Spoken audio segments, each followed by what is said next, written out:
sir. God has brought us through. We've also failed sometimes. Come on here. But God didn't cast us out. That's right. He was our keeper.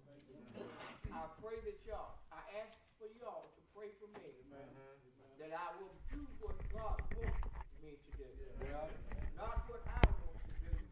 And my mind will be so on serving Him that I'll be listening to Him to guide me along to help people see that there is a God that we can serve. Amen. Well, you know how it would tell us through the years, of the generations like I am, if there be another, we don't want to come. It's about a song and you like to share Amen. a word that you feel that you need to share. Well, we thank you so much, and I enjoy looking at your faces and participating with you. So let's go throughout the rest of this day with much more joy. Amen. And worship unto our Lord and Savior. God bless you. Amen. Amen.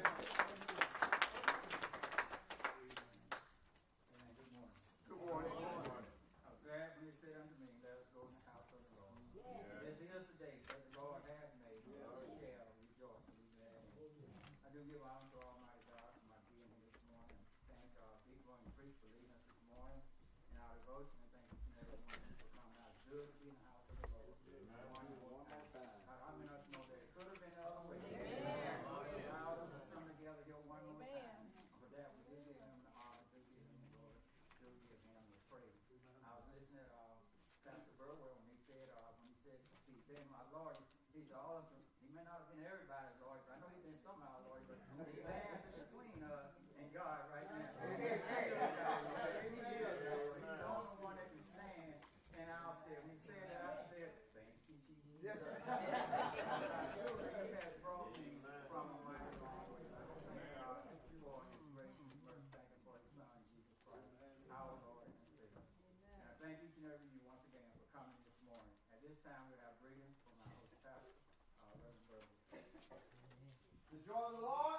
Yes. The joy of the Lord. Is my strength. One more time for the Holy Ghost. The joy of the Lord. Is my strength. The joy of the Lord is my strength. Grace and peace be unto you. We greet you in the name of our Lord and Savior Jesus Christ. We give God all glory, honor, and praise. For He is worthy to be praised. Literally, I tell y'all, God was my lawyer. I ain't gonna give you all the details, but all I told God when I was in that courtroom, I said, Lord, if you get me out of this, I might get into something, but I won't get into this. He got me out. I promise y'all. So we welcome you this morning to Big Run Creek Middle Baptist Association. It's so good to see you all. God bless you. Good to see so many men here this morning, early this morning. God bless you. Thank God for you. We welcome all of our pastors and interim pastors or whatever your titles are, but we welcome you all to Big Run Creek Missionary Baptist Church. We have bathrooms in that hallway for the women, this hallway for the men, back here for the women on this side, and back here on this side for the men. Amen. And we got water outside in the cooler box. You just grab your little bottle of water if you need. Get the ushers or Big Run Creek, hold your hands up. All right, you see Big Run Creek, just tell them I need water. They'll go get it for you. Amen. Yeah, you us today. We'll take it. But whatever we can do to serve you all, we want to be here for you. We just pray that your stay will be one that you know God has been here with you today. The Bible says, but 2 or 3 are gathered in His name, He'll be in the midst. So I welcome you once, I welcome you twice, I welcome you 3 times in the name of our Lord and Savior, Jesus Christ. God bless you. We thank Pastor Burwell for that welcome. Welcome. We came up on the church. You know what this is, the house of the Lord. Amen. We're always welcome to come to God's house. So Pastor Burwell and people on too, thank y'all for the welcome and thank y'all for being great hosts. At this time, we'll go into our total church planning. Our Sister Cornelia's made a comment and stuff that's enough. Amen. Amen.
basic parliamentary procedure. I know a lot of times we hear a lot of, sorry, I'm trying to make sure the live stream is working and then it's still playing in my ear. I hear myself talking. All right, so we wanted to make sure that sometimes when we are in our church settings, we sit in meetings, like missionary meetings in the mornings, and we don't really know what all the terms are that are being thrown around, like when somebody calls for a point of order, or somebody says that that I don't know, that they want to go back to the previous question, and everybody looks like, what in the world does that mean? So we're gonna go over some of those basic rules of parliamentary procedure today. This is by no means going to be the thick book of Robert Rule of Order. It's gonna be the basic stuff we need to know to be good Baptists. All right. I have, and we thought we had printed out enough, but the printer didn't print what we thought it printed, and we got about 18 sheets right here, front and back. So if you absolutely need one, because if you can take some front, they don't have to be front and back. If we can get a representative from each church first, then we'll start there and see how far we can make them go. So we got, yes ma'am, or somebody, we got to get a usher. Somebody. Oh, let's, so we get one for each church to start, and I think, Reverend Burwell is seeing if he can get some more. And the reason we have this handout, anybody that can see real small print, I got some half sheets. You know, like 11, 10.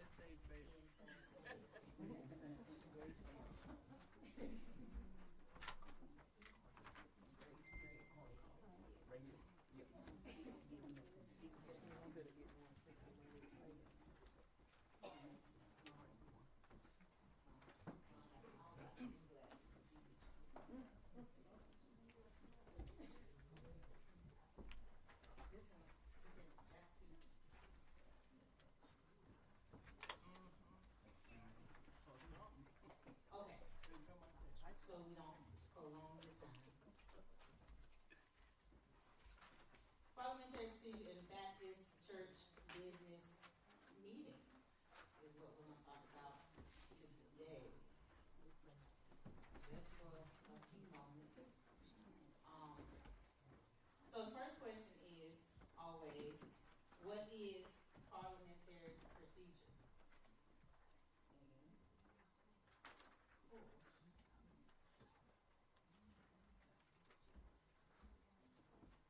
What is parliamentary procedure? Parliamentary procedure, is everybody ready? Got your pens and paper out for those who don't have your worksheets yet? Parliamentary procedure is a structured system of rules used to guide meetings effectively. The core principles of parliamentary procedure are that the majority rules, that we protect the rights of the minority also, that there is equal opportunity for participation, there is transparency and fairness, and all of these rules originated from Robert's Rule of Order. Okay? The next question that you might ask is, why use parliamentary procedure in our church meetings? 1, for orderly conduct. It prevents chaos and ensures a structured decision. Inclusiveness of participation. It gives all members a voice. For efficient decision making, which means that it keeps the meeting focused and timely. For documentation, it creates a clear record of decisions. And also, it reflects the biblical foundation found in 1 Corinthians 14:40, which states to let all things be done decently and in order. Okay? So we're going to go over a few basic principles. The first, for those who have your handouts, and when you get yours, you will be able to hand those out. And if you want a copy of this presentation, just get your email address to me, and I can email it to you, or someone in your church that will be able to print it out and get it to you. Have them get their email address to me, and I can email it to them. All right? According to Robert's Rule of Order, parliamentary procedure is based on the consideration of the rights of the majority, of the minority, and of individual members, and of absentee members of all the groups that are taken together. Parliamentary law is a system of rules designed to help us conduct meetings in an orderly and democratic manner. The first principle that you will find on your worksheet, the first block, is equality. What do you think equality might mean? Before I read it off the paper, what might equality mean in a meeting? Equal, being together, having the same across the board, the same rights for everybody. As members of Middle Baptist Association, as members of our churches, we all have the same right to speak. We all have the same right to voice our opinions. We all have the same right to present our thoughts about whatever the discussion is during our meetings. No one person's opinion is greater than the other. No one person's opinion is diminished in the presence of another. There is no one who should be able to speak louder and more than another. So we have equality, which means that every member has equal rights to participate, speak, debate, and introduce business. Which means that if you are a member and you feel that we need to discuss something that is imperative, that you have that right to share that information, whether it be making a request of the moderator or the person who will be in charge of that meeting and saying, I would like to add this particular proposal to the agenda, or if it be by presenting a proposal if opportunity is given for those things during the meeting. We all have the right to share information during the meeting and introduce business. The second principle is a free and full debate. A free and full debate is not an argument, but a discussion. It is an unlimited discussion and is the right that is restricted only if it is judged to be off the subject or if the group democratically votes to do so. And in a few minutes, we'll talk about the two ways that the group can democratically vote to limit that discussion.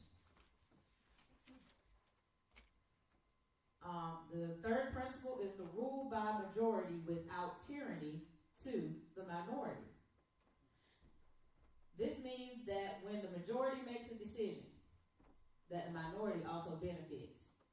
So we can't say that just because so-and-so didn't vote with me, that they don't get to reap the benefits of whatever's happening. If we're voting to go to the movies and everybody's going to be paid for by the association, and Sister Mag votes that she don't want to go because she don't want to see that movie, then if Sister Mag decides that she still wants to go, we still got to pay for Sister Mag to go because it's fair and it's equal. And the decision is that we're going to go. So whether I or she or anybody else decides that they don't want us to pay to go, if you decide to pay to go, you got to pay my way too. Okay? One person or proposal at a time is a principle of the fourth principle of basic parliamentary law, which means that one person speaks at a time on one subject at a time. I think that's where we get a little lost sometimes, especially in our church meetings. We start talking about a subject, and then that conversation, color of the pews during our church renovation, then we can't start talking about whether we want to have banners on the wall in addition to the color of the pews. We got to talk about the color of the pews. And pull out your fabric swatches.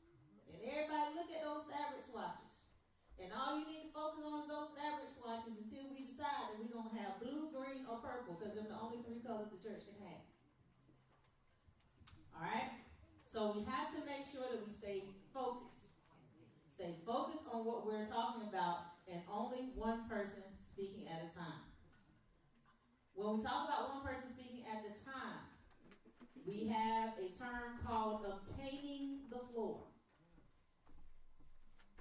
When you ask for the floor from the person in charge, that means you are the person with the right to speak. Whether it be that, like in local government, the moderator or the mayor or whoever is in charge invites you to the mic, and you're the person who can come up to the mic and speak.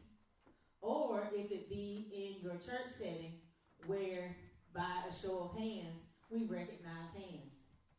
Either way, if whoever is the chairperson in charge gives you the floor, it is your opportunity when you have the floor and everybody else has to be silent. And it behooves you, when somebody else has the floor, to listen, and listen attentively. Because they might bring up a point that you also had, or answer a question that you answer a question that you had, or they might bring up the same question that you had for it to be answered. That way, we're not prolonging the time of the discussion, because we're not having the same questions and the same comments being made by several people. Just because you didn't say it doesn't mean it wasn't said. Make sure that when someone else has the floor, that you are paying close attention to what they are saying is the group of people that are voting. Now, I know that in years past, I was told that sometimes we had delegates, and those delegates were listed, and those were the only people in the House who could vote on certain items and things of that nature. But the way we do it right now, the House is here to vote. Okay? We spoke about ways, let me know if I'm going too fast, because I'll just go through it, and then, and if you have a question, just shoot your hand up. We talked about ways that free and full debates can be halted or limited. One way is the call for a point of order, or call of out of order. What this means is, while you are listening attentively to what is being said, if someone says something that is off track, or if somebody starts breaking the rules, like if I'm having my discussion and then somebody breaks in on what I'm saying and tries to get their point across because they heard something in what I said that just sparked a thought, and they just had to say what they had to say before they forgot it. Write it down. Don't say it out loud. Write it down till it's your turn. And then you can say something. If you want to make sure that they know that it was me who said what sparked this thought in you, you can say, piggybacking on what Sister Camelia said. But you don't have to. All right? But someone else in the audience might call for a point of order, especially if something happens like an argument based on something I said. If I say something that Sister Frida doesn't like, and she says, well, no, that ain't how it was. We used to do so and so and so and so. Then someone might call Sister Chairman, Sister President, Brother Moderator, point of order. Then it comes to the moderator, or the person in charge of the meeting, to assess the situation. And to pause discussion, and then say, this is what happened, this is where we got off track, this is where we need to pick back up. It is the job of the moderator not to participate, and by moderator I mean the person in charge of the meeting, not the moderator as in the office of moderator. It is the job of the moderator to not participate in the meeting. It's the job of the moderator not to participate in the meeting. Not to participate in the meeting. Because if you participate in the meeting, then you're not keeping order. There you go. Because you can't keep order if you are part of the disorder. It is the job of the moderator to keep order in the meeting and make sure that it is moving in a timely fashion. That is your only job. To stand up here, and when somebody asks for the floor to make their proposal, to give them the floor, to make sure that if the point of order is called, that you are mediating that point of order, and to make sure that we are following the agenda line by line. And that if we say we get out at 8 o'clock and we got 5 agenda items, that we do all 5 of those agenda items before 8 o'clock. That's the job of the moderator. So if you have opinions as a moderator, I hope you got to delegate to speak your mind from the floor. Because once you're up here in charge of the meeting and running the meeting, your only job, according to parliamentary law, is to run the meeting. Since we're talking about agendas, the agenda is called the order of the day. The order of the day is what we're doing today. This agenda should be presented before the meeting starts. Before anything else happens. The agenda has to be presented and the House has to say, yeah, that's what we're going to do today. There might be times where you present an agenda item and the House, someone in the House, knows that that agenda item might require a little bit more time, a little bit more information. Say we were having a discussion and on the agenda, part of it was purchasing a building. Well, if I don't know what the building is, if I haven't had time to look over the specs of the building, to look over any pertinent information that will help me make an informed, that before we go forth with that as an agenda item, that we are able to get that information and then come back and add it to the agenda. And then the people of the House have the opportunity to either yay or nay whether we'll add that to the agenda or not. Okay? So let's continue talking about key elements of parliamentary procedure. We talked about the agenda. The agenda must be a pre-planned list of topics to discuss. We talked about the chairperson or the moderator. They are a neutral guide. Neutral. No opinions. Non-biased guide for the meeting. The third part of the meeting are motions. Motions are an introduction of an action item. Sometimes, and when we go through this, we're going to see that for a long time we've been doing this kind of backwards. We've been doing it backwards. But it's the way we've been doing it and it works. So I'll leave it up to you and your church to decide whether you're going to do it front ways or back ways. However, we've been doing it backwards. So we have our main motion, which introduces the item for action. Then we have our subsidiary or modifying motions. These are things like amendments, referrals, motions to table an item, motions to adjourn. All of these are what we call subsidiary motions. They're secondary motions. They can happen at any moment during the time that we're having our discussion about our main motion, if it comes to a point where we need to have these things happen. And we'll talk about those more in depth a little later. Then we have incidental motions. These are motions. This motion is called a point of order, which we'll explain in the next step. A point of order. The fourth key element is the debate. The debate must be structured and must have balance. Speak one time. Just once. Once you say your piece, that's it. So make sure you say all of it while you have the floor. If you forgot the last sentence, then it's forgotten. consider it no longer your turn.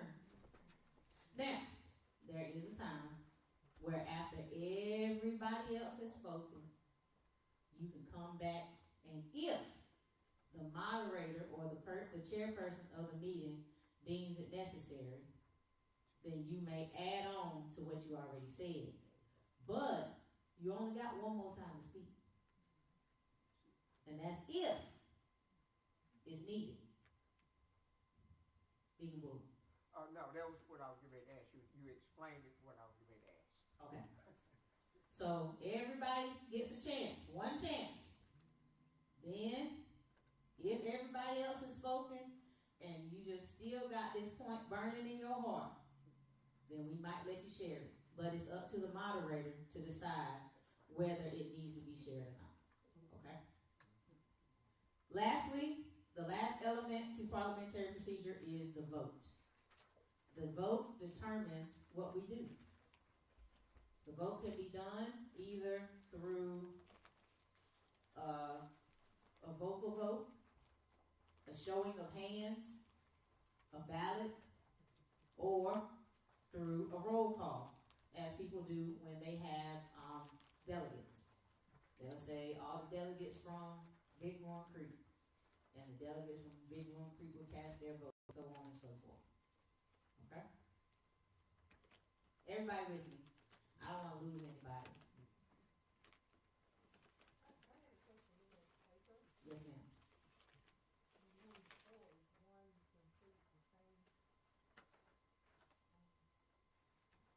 Which page are you on? Can she say it again?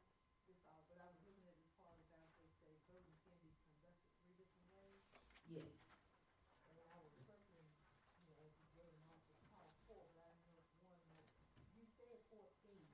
I said 4, and I added one that's not on your paper. So on your paper, the 3 that you circle should be voice vote, show of hands, paper ballot. The one that I added, because sometimes in our churches and in our parachurch organizations we have delegates, is the roll call. Right.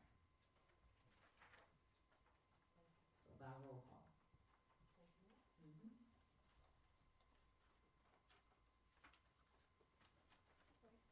Yes, ma'am. Can you tell us how we did that? Can you compare what you said to Oh, what okay. we did? Where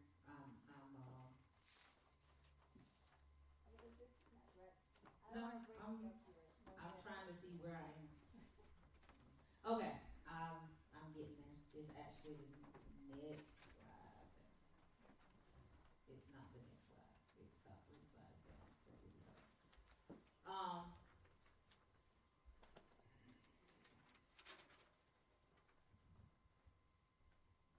So let's define a few more terms and then we'll talk about handling the motion.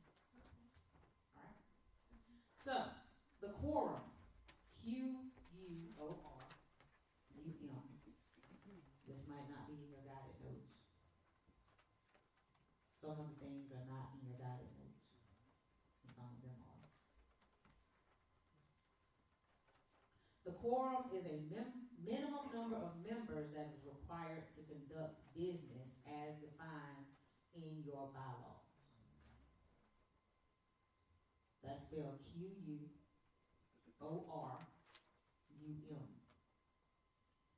Generally, we'll find these quorums in settings like this so that we don't have from Big Warren Creek and 2 people from Davis Chapel. We'll set a quorum of delegates where it'll have to be at least 2/3 of the delegates comprised of a certain number from each church so that the vote is always equal and balanced. Okay?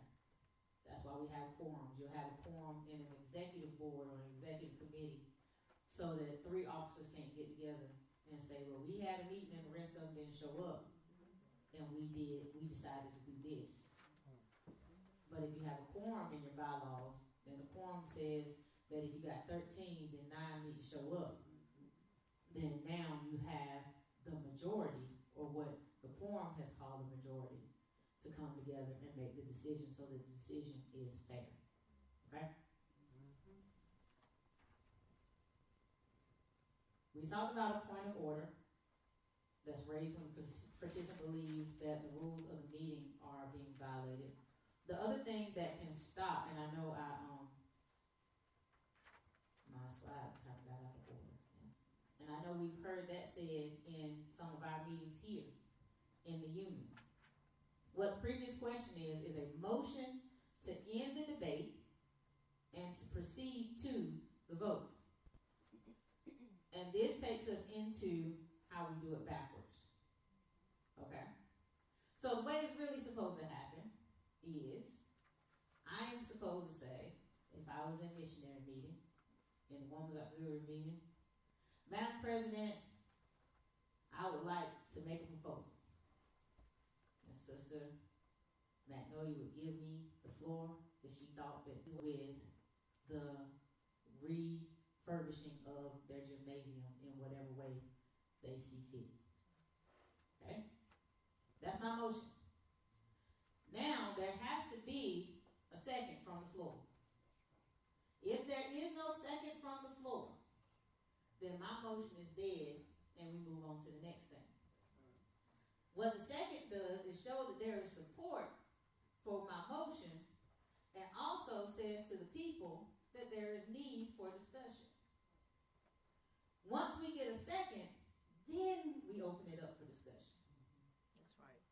Most of the time in the church, we say, well, I think we need to do something for so-and-so, and then we talk about it for 20 minutes, and then there is never a motion, or there is a motion. Then there's a second, and then you say, are you ready for the question? And then we all respond question, which is also incorrect. And then all in favor, let it be known by the sign aye, all opposed nay. Ayes have, motion carried. Right?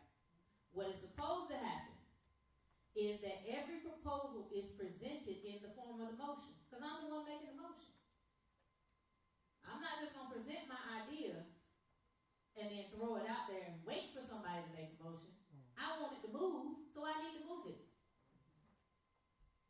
So, I say, Madam President, I would like to propose a motion that we do this, that, and the third. We get our second. Now we have our discussion. What happens during our discussion? Get off track. Not what really happens. What's supposed to happen. What's supposed to happen during our discussion? Each person speaks how many times? Once. And do you just holler out what you want to say? No, you wait till you've been recognized by the chairperson. And you present your pros and your cons at the same time. You say, well, Sister President, I think that it's a good idea that we do give them some money. But we were looking at that budget right before this, and we give them $3,000. We don't even have the 10 cents left. We can't operate like that, right? Then the next person gets their chance, and they say, well, I think maybe we should have a fundraiser to raise this $3,000. This is where you make all these proposals, right? And where we go through all this commotion about how we're going to do it and if we're going to do it. And then, once everybody has spoken and nobody else has anything else to say, the person in charge says, are you all ready for the question? And the question is the previous question, which was my motion. The motion is a question. Will we do? That's why you say, and then the discussion is, well, we might. And then the people that are for it are trying to convince the people that are against it, the people that are against it trying to convince people that are for it. Make sure that you have valid information when you present your pros and cons, and that's not something that gets shut down. And then, when it goes through minority, let's not be angry when it goes through, or minority, let's not be angry when it fails. Because everybody's had a fair time to discuss. Yes, sir. I've been in meetings where when you're coming up at that time, it's time to put it up for vote. It goes back through a discussion. What the person in charge is supposed to do when they try to get it back, discussing again. Since we're talking about The person in charge is supposed to call us back to the previous question. Because that's where we are. We are no longer in discussion. Person in charge can say something like, the discussion has been closed, everyone has had an opportunity to share. Now we're at the point where we're voting. Yes, ma'am. So it sounds like we need to be able to have the agenda of the meeting in advance so that we can prepare ourselves and be informed. Is that also a part of Robert's rule of order, that the moderator or presider send that information out? That is in fact a part of Robert's Rule of Order. When we go, that's actually my next slide, is preparing for the meeting. So we'll skip down there. In preparation for our meetings, we have to have advance notice, first thing. Which means we notify the member of the time, the date, the location, and the agenda. So in your emails, in your phone calls, in your mailings, you need to send out the agenda of what we're going to talk about. Nothing should be a surprise when you get to a meeting. Whether it's a church business meeting or any other kind of meeting. It should never be a surprise what's on the agenda. We might add something to the agenda when we get there. But what is set to be on the agenda should not be a surprise. Yes, ma'am. So when you made the proposal that we give $3,000, you should have already told the moderator that you were going to propose that? I don't see how that can be. Well, there should be, the discussion about Central Children's Home should be on the agenda. Okay. So my proposal can only be based on what's on the agenda. So if it's something that we might send out, for example, the agenda, and Central Children's Home is not on there. But I'm the third vice president, and this is a part of the mission and action kind of thing that I want to do. I call the president up and say, President Williams, can you add to the agenda that we discuss giving funds to Central Children's Home? And then, when I ask for the floor, then I make my proposal. I think that's another way that we kind of do it backwards, is we'll have random motions and proposals from the floor that we didn't know anything about, so we're not fully equipped with the information.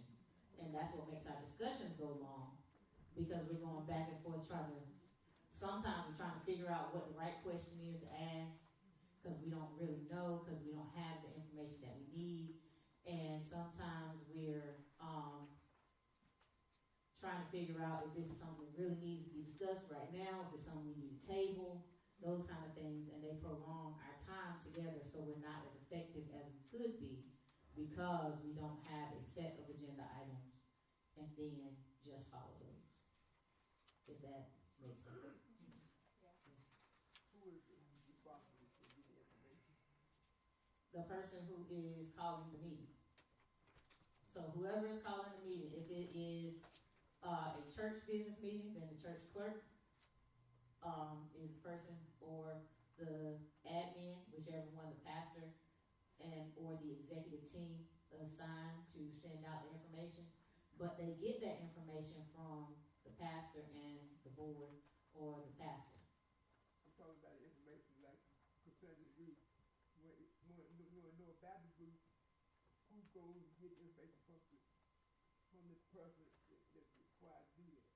The person who wants to put it on the agenda. So if I want to present information about the roof, I want to present that we need to give money for the roof, then it's my job to do my due diligence to go get all the information, so that when I make my request for it to be put on the agenda, I not only email a formal request or mail a formal request, I send it with the information to be sent out. Then all the get a copy of that information? Yes, sir. That's why email is a beautiful thing. It's the freest way to send a whole bunch of information to a whole bunch of people. Because imagine if we had to send all this information for whatever our agenda is to every single member of Middle Baptist through the mail. And stamp 76 cents a piece. Something like that. They 70. Yeah. They 70 something. So you're looking at almost $1 a person. But if everybody started checking their email, Our Lord. everybody check your email, praise God. It is 2024, thank you, Lord. We are 4 days from 2025. Everybody check your email in the name of Jesus. And then we can save the church some money and be in order and be informed. All right? Let's try that in 2025.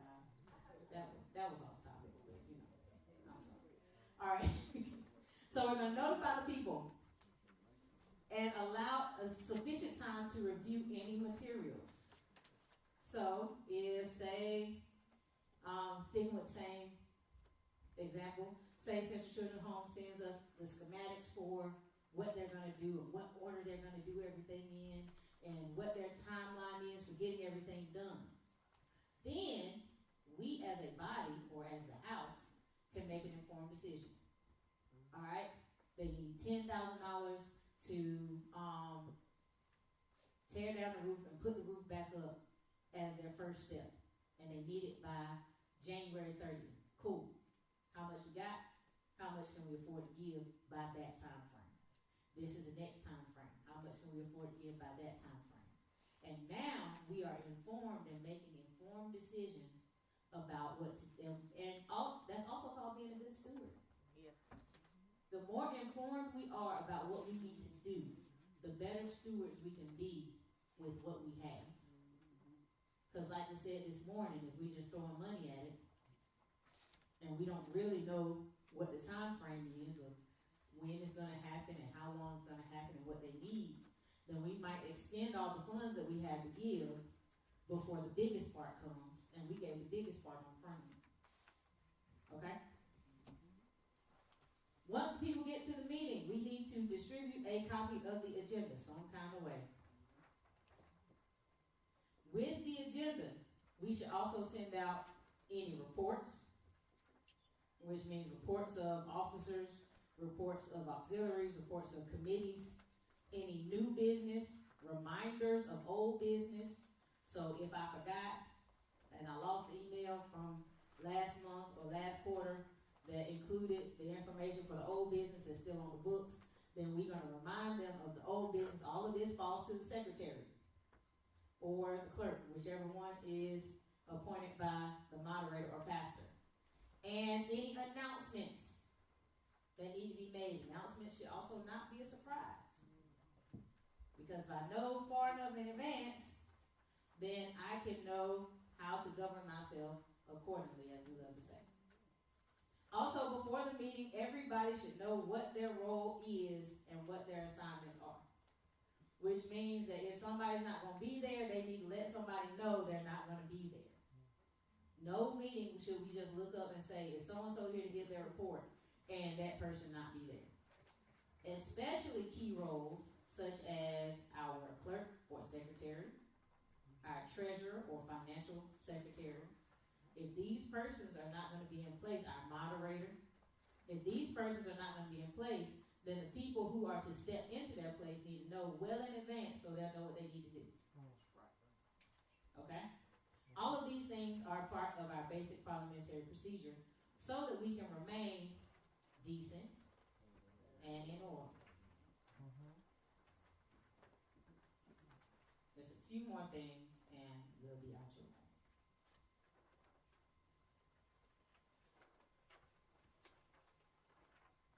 All right? Just a sample of conducting a meeting. What your agenda may look like. And approval of the minutes.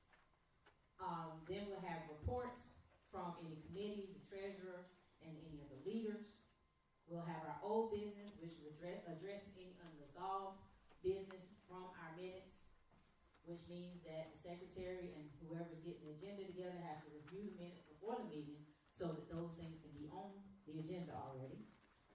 Then we have new business, discuss any proposals or issues that have been requested ahead of time to be added to the agenda, closing and adjournment. One key thing when we are handling motions, just to jump back to handling motions, is that at the end, after we voice our votes, let's make sure that we are announcing the results and that we're making sure that everybody's clear on what we need to do as a result. Because sometimes we'll say, ayes have it, motion carried, and move on, and there'll be somebody in the background saying, well, what in the world did we just carry? It happens entirely too often. I sit in the back of the church most times, and I hear all the whispers. I don't know what they're talking about. What in the world? What did they just pass? Sometimes I say to myself, because I know what's happening in front of me, if you have been paying attention, you know. However, sometimes it's just not clear because, like we said, there was discussion during the point of voting, or the discussion went so long, we got off track, all those kind of things. So we have to make sure, as the moderator or the person in charge of the discussion, that we draw our minds back to where we're supposed to be. All right, we have covered handling motion. And in this handout,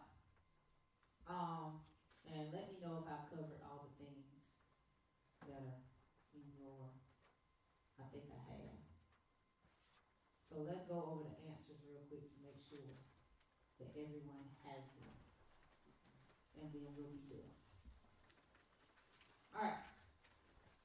There are four, starting on at number 1. There are 4 basic principles of parliamentary law. They are equality, which means that every member has an equal right to participate, speak, debate, and introduce business. A free and full debate, which is unlimited and is only restricted if we go off topic or if the group votes to do so. Can you repeat the first one again? Equality. Every member has equal right to participate, speak, debate, and introduce business. Free and full debate. An unlimited debate that is only restricted. A rule by majority without tyranny to the minority means that the majority wins, but the minority enjoys all the rights and benefits.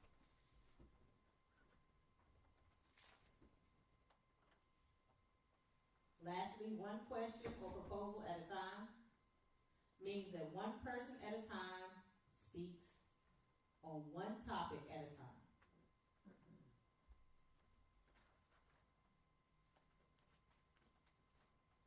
Circle the 3 duties that are not those of the chairperson. Bringing snacks, getting personal, because our chairperson is always supposed to be neutral, or interrupting other speakers. Everything else that's on this list is what the chairperson is supposed to do. Number 3, using what language does one address another during a meeting? This is one that we did not hit. Generally, we will address people by their title or by Mr. or Miss. I know sometimes we get real familiar in our church meetings, and we'll just say, Frida, you don't need to do that. You don't need to say that. But we should say Sister Frida or Miss LeMay, could you please curtail your comments to 2 minutes instead of 7 minutes and 25 seconds? Oh my goodness. All right. What does it mean to obtain the floor? It means to request the right to speak. What is a motion? Movement towards action. A movement toward action.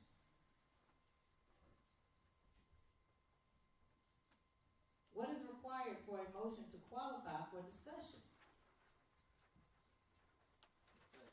A second. Voting can be conducted 3 ways. And I added one. What are those 4 ways?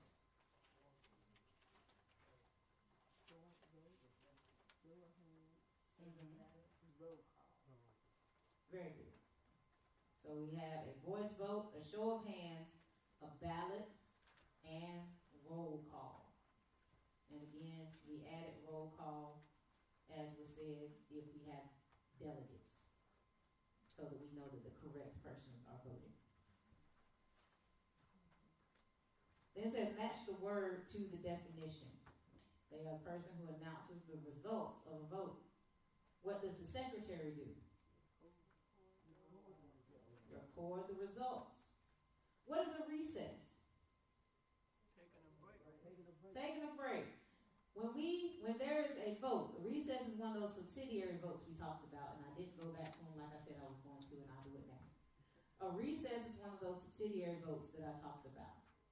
When we vote for a recess or we vote for an adjournment, neither one of these votes require a second. However, they do require a statement of the time and or the date that we will reconvene. If something is going too long, it's 8:05 and we said we were going to end at 8 o'clock, and somebody asks that we, a motion to adjourn, we have to adjourn. No second is required. But that person might say, I make a motion that we adjourn for lunch or for dinner and then we come back at 9. Or they can say, I make a motion that we adjourn and come back to this tomorrow at 10, same place. At that point, whether it's adjournment or a recess, the moderator or the person in charge says, we will adjourn or recess for the requested amount of time, and we will pick up the discussion exactly where we left off. Which means that when we come back together, we don't need to talk about anything else. We're not going to come back together and start talking about the next item on the agenda. We have to finish where we were. And that's a recess or an adjournment. A recess is when we take a break from the proceedings, and an adjournment is when the business is concluded. Okay? How can a main motion be altered? In other words, what are the most often used subsidiary motions, and what do they mean? I think you have them listed, don't you? Amendments. What is an amendment? An amendment is when we want to change something in the motion. So if we make a motion to, back to our previous example, give $3,000, and what happens is we look at our budget and our financial secretary says, I would like to amend the motion that instead of 3,000, we do 1,000 this time because that's what we got to give. Then that is an amendment to the motion. All right?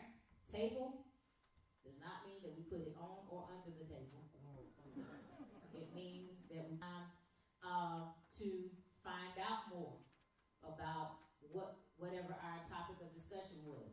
We technically tabled our conversation this morning in our Women's Auxiliary meeting because we need to go back and get more information so that we are more informed when we make our decision. All right? And then there's refer to the committee, to a committee. Sometimes there's too much to be discussed. Sometimes it's just too much for If you got 100 people sitting in a room, that's too many people to make a decision. And sometimes we just need a committee of 10 informed people, or however many delegates we have from each church. And so we'll refer it to the committee of delegates to come back together and have that conversation and make that decision. We trust them to make that decision. Okay? I know that was at some points kind of scattered, but did everybody get all the information? Everybody basically understand what parliamentary procedure is, why we do it, how we do it, how sometimes we do it backwards. Are there any more questions, comments, or concerns? I encourage you in 2025 to check your email in the name of Jesus.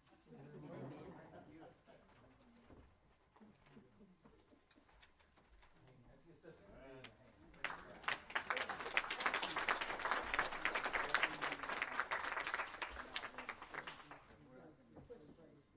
I turned it off.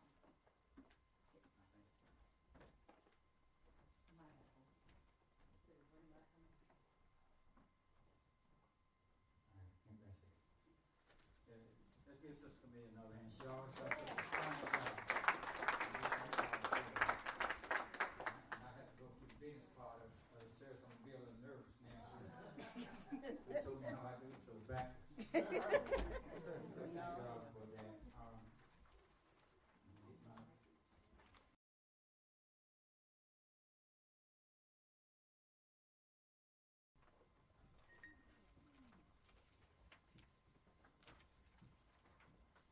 Now, Jen, I had the wrong one.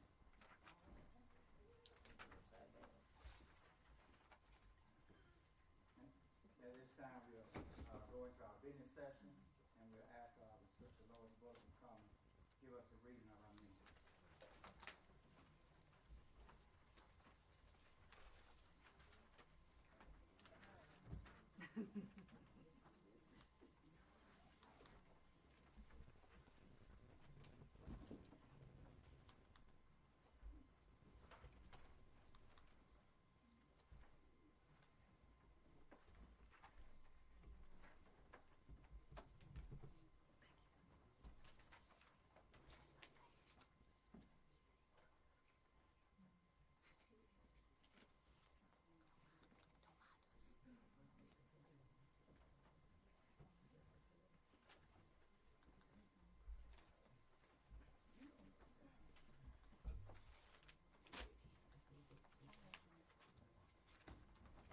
Good afternoon.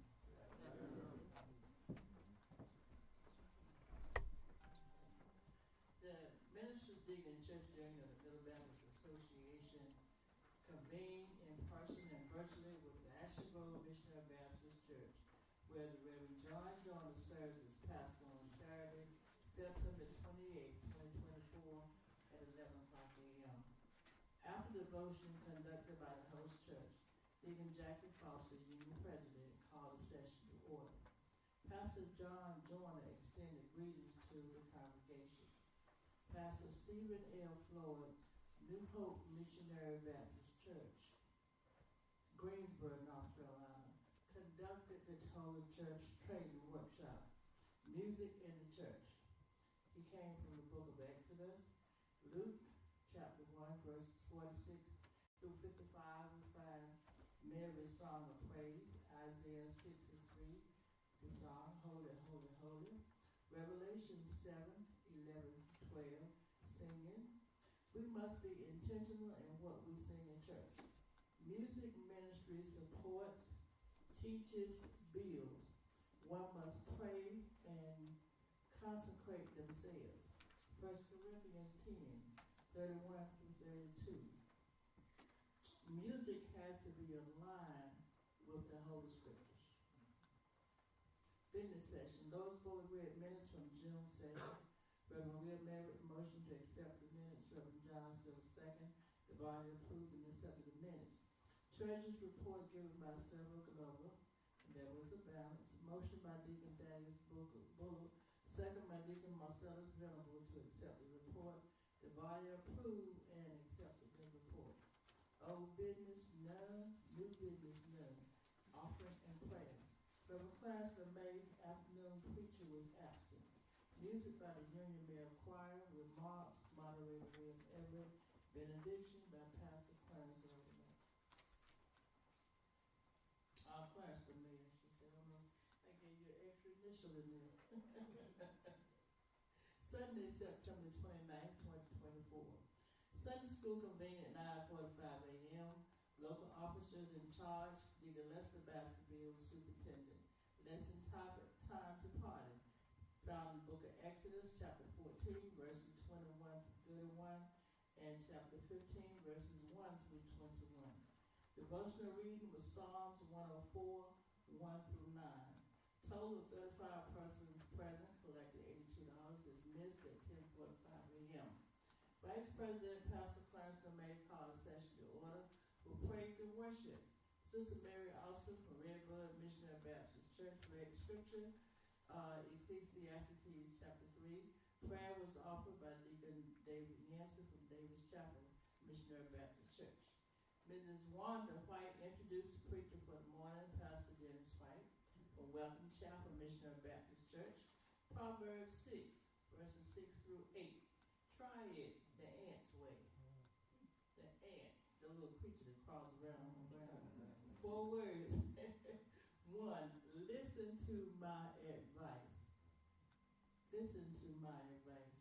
3 things of an ant: ask God for wisdom, imitate others. The ant has a job description: hard worker, laziness of working hard. 3 things the ant does: he observes, research, and study.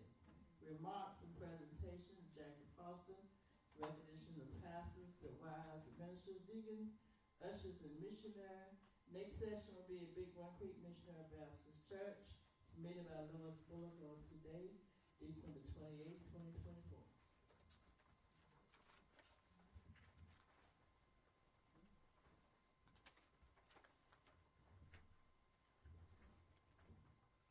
Thank you. You heard the reading of our treasury reports. Are there any corrections? Minutes, I'm sorry. That's the correction. You heard the reading of our minutes. Is there any corrections? If not, I'll obtain a motion to accept our minutes as read. So move. Second. Motion has been made and proper second that we accept the minutes that has been read. Are you ready for the question? Question. All in favor, let know by saying aye. Aye. Opposers have the same right. Ayes have it, motion carried. Thank you. At this time, we'll have our treasury report, our sister Freedom permit.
saying aye. Aye.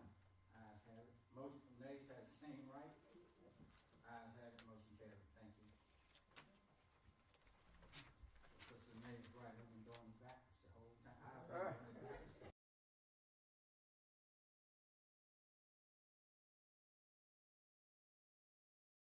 And I know our minister can stay in it. But I would ask, do we have an old business?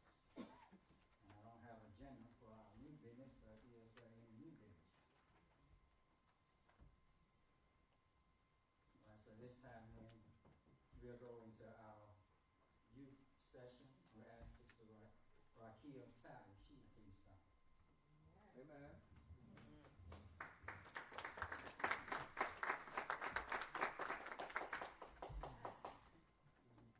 Good afternoon. My name is Rakia Talley, and I'm here to do a speech on what being a leader is in today's church is like. Being a leader in this generation is not easy, let alone being a leader in a church. It's hard living in a world full of judgment and having to get weird looks and being called different just because we serve a God that they don't believe or have faith in. Being a leader in church means you have a lot of responsibilities. Some people don't realize how much hard work it takes to be a pastor, a minister, or a missionary. You don't talk enough about the long nights of planning, praying, and creating. I've seen firsthand how many people have hard times trying to make ends meet to make something beautiful and amazing for God's people. But of course the devil had to try to take, kill, and destroy. The definition of a leader is someone who takes charge and convinces people to follow. So the question I want to ask all of you, are you leaders? Have you ever tried to be one? Because the whole definition described how Jesus was on this earth. He stood up and convinced many people who were willing to listen to follow our guide and go on the right path. So what I leave with all of you, don't give up, try to get more sheep, keep spreading God's word and love, and one day you'll come across someone who is willing to listen and follow you to the right path. Thank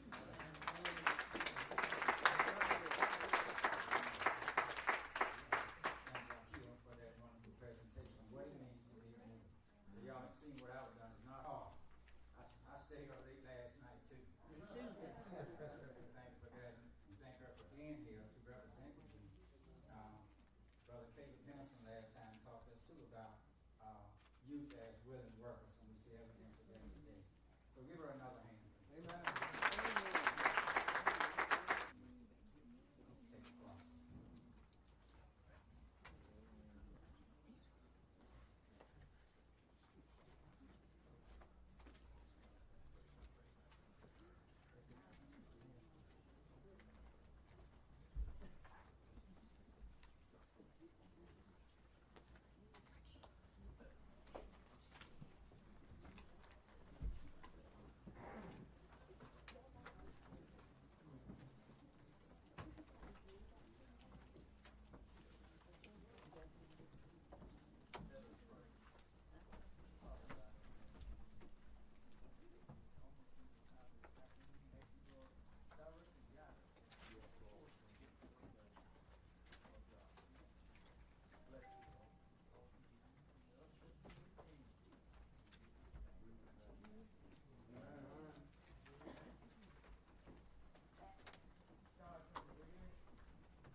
Father, we thank you for your blessings, and we thank you for those who gave. We pray you continue to bless us and guide us Yes, in Lord. all that we do. Yes. In Jesus' name, amen. Amen. All things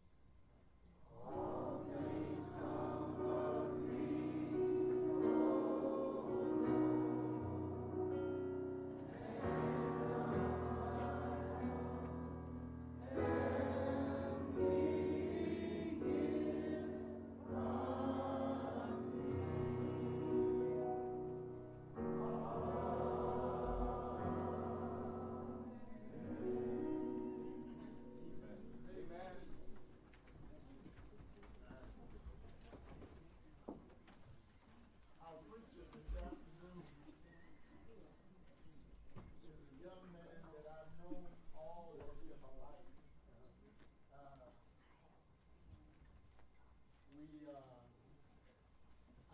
As I went in the back and I asked him his age, I'm not going to tell you his age. But I remember as a choir director, youth director, and all that at Concord Church, he was there. Not only he, but also more of those grown folk out there. And I don't know if I grew old too fast or they grew up too fast. But as I look at them now, and especially at him and where he is, I am so proud of them and him. Our preacher today is Minister James Perry. He's a member of the Concord Baptist Church and an associate minister there. And of course, anytime I introduce somebody from Concord, they're cousins. Because we're basically one family there. But I thank God for him and where he is in his life. And I'm asking that you will pray as he preached. As somebody said, don't sit in judgment, but you know, that's an impossibility. We always judge. But the thing of it is, pray. And ask God to bless that he might grow. He was recently licensed. And I think this is one of his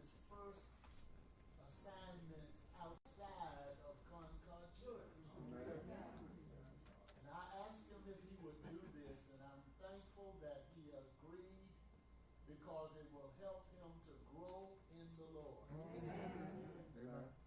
And I simply present to you who know him and introduce to those who don't know him, James Perry, a member and associate minister of the Concord Baptist Church.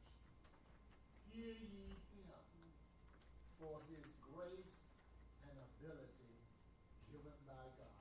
Amen. After a song from the choir, James Perry. Amen. Amen.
I just thank God for what he's doing in my life. Amen. Amen. At one time, I kind of shied away from this task at a young age, but God, He's been good to me. Like some people song say, He's been my mother and my father. And I know without a shadow of a doubt that God knows how to correct you and get you in line. Better than a mother and a father. I'm not going to take too much of your time. To God be the glory. To God be the glory, because I know if it wasn't for God, I wouldn't be here today. I want to thank Pastor Burwell for allowing me to stand here behind his sacred desk to bring the word. I'll be reading, my text will be coming from Luke chapter 18, starting at verse 35 through 42. I'll be reading from the New Living Translation. We all want to stand for the reading of the word.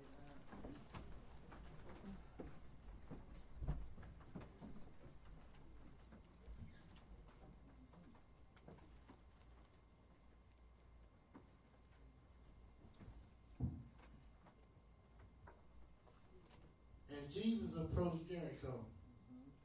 A blind beggar was sitting by the road. When he heard the noise of a crowd going past, he asked, "What is happening?" They told him that Jesus of Nazareth was going by.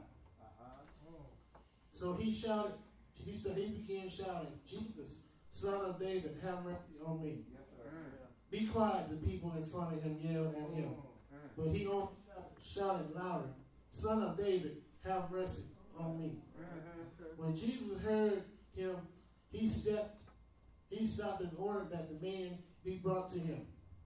As the man came near Jesus asked him, "What do you want me to do for you?" "Lord," he said, "I want to see." And Jesus said, "All right, receive your sight. Your faith has healed you." And instantly, the man could see. And he followed Jesus, praising God, and all who saw it praised God too. You may be seated. From the topic of my text today, I kind of struggled with this text. I asked God, I said, "Well, what do you want me to say to the church?" And my mind kind of went back, to where, how I came up and some of the things I saw, and just how the church was in general, how the church is today in general. And he gave me the topic, blinders. Or for my subtopic, I can put, "Please remove these blinders from our eyes." I want you to think about something. If someone was to blindfold you, or if you closed your eyes and started walking, going about your way, how many can honestly say that they could make it without falling or stumbling over something? Some of us would probably say no, not without someone holding my hand. But then some of us might think, yes, I could if I was in a very familiar place.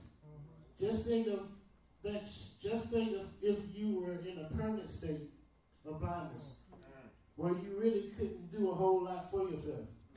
Not being able to drive for yourself, but having to depend on someone else to help you get from one place to another, causing you to live in fear because you don't trust the one who's leading you.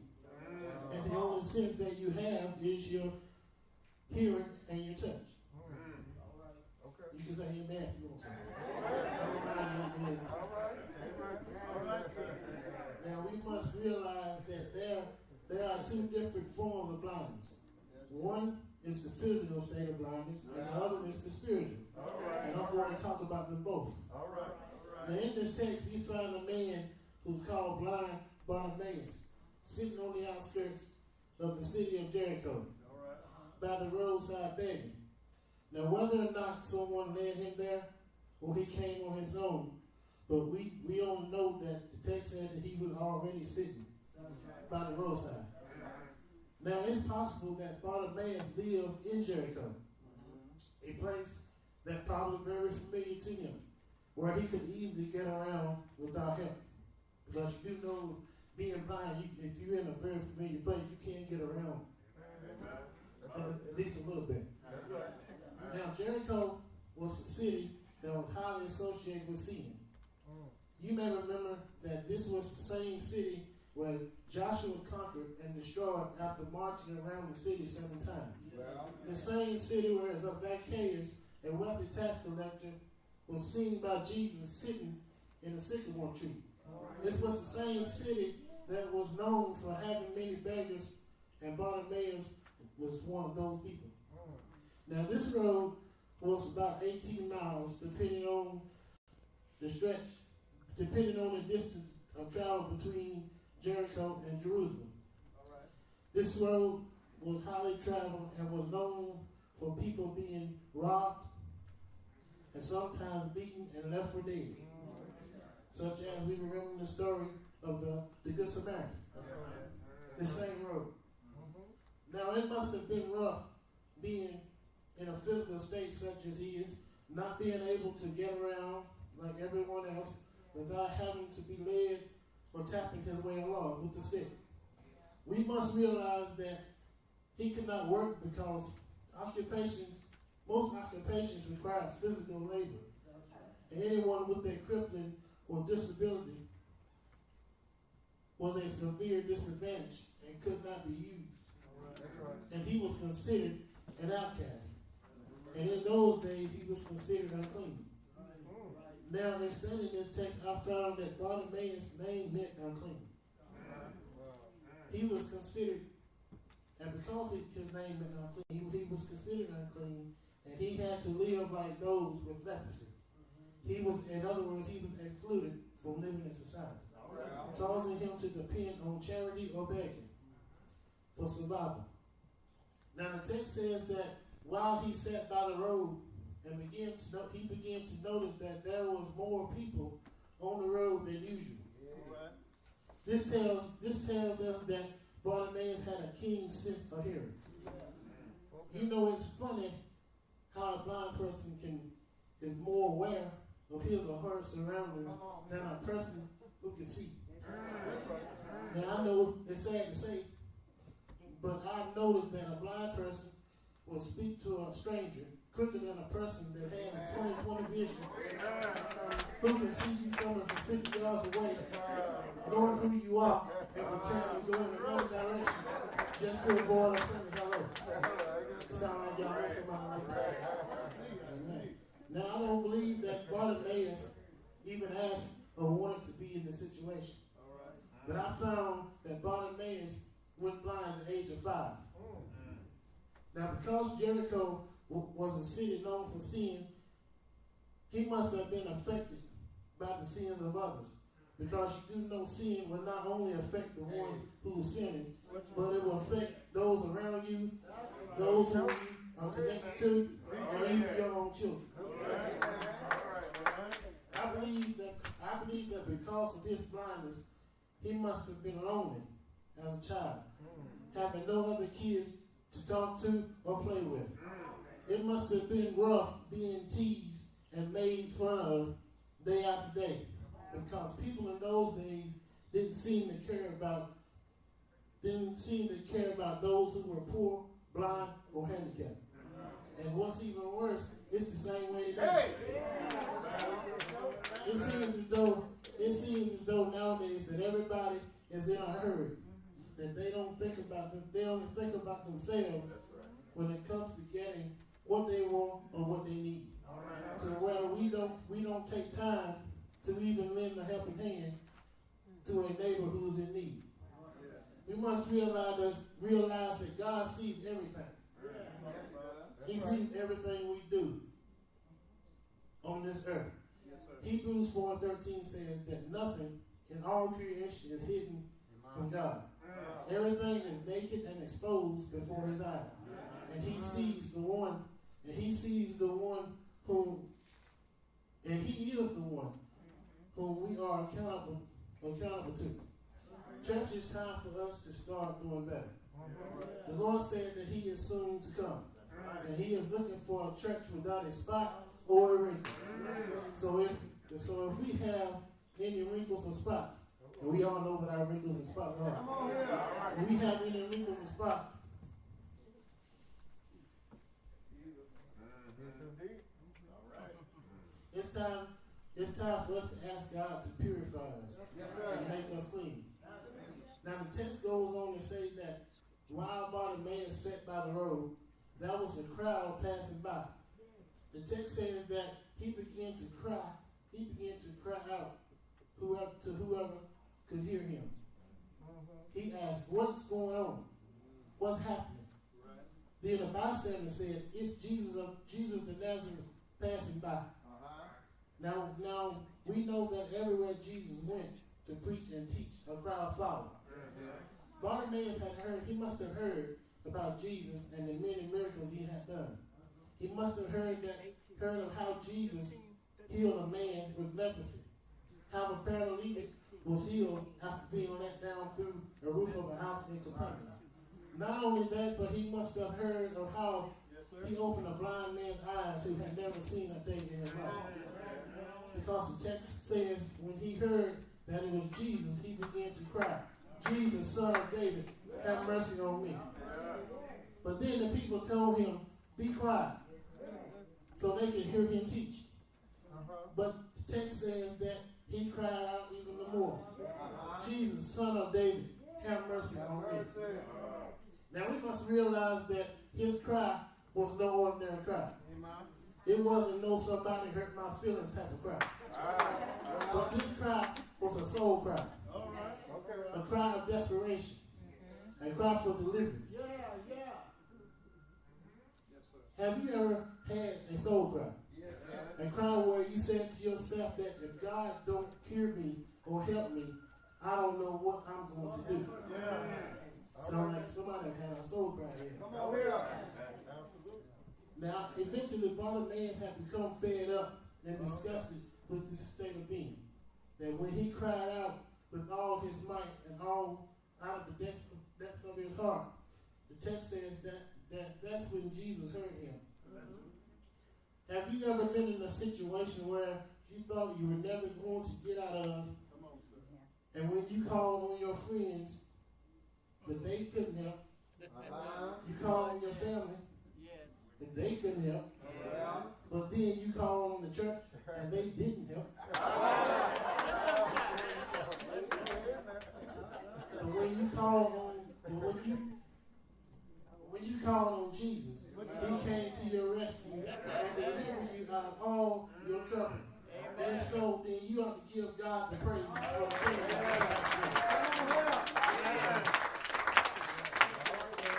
I want to let you know that the Lord won't leave you alone to die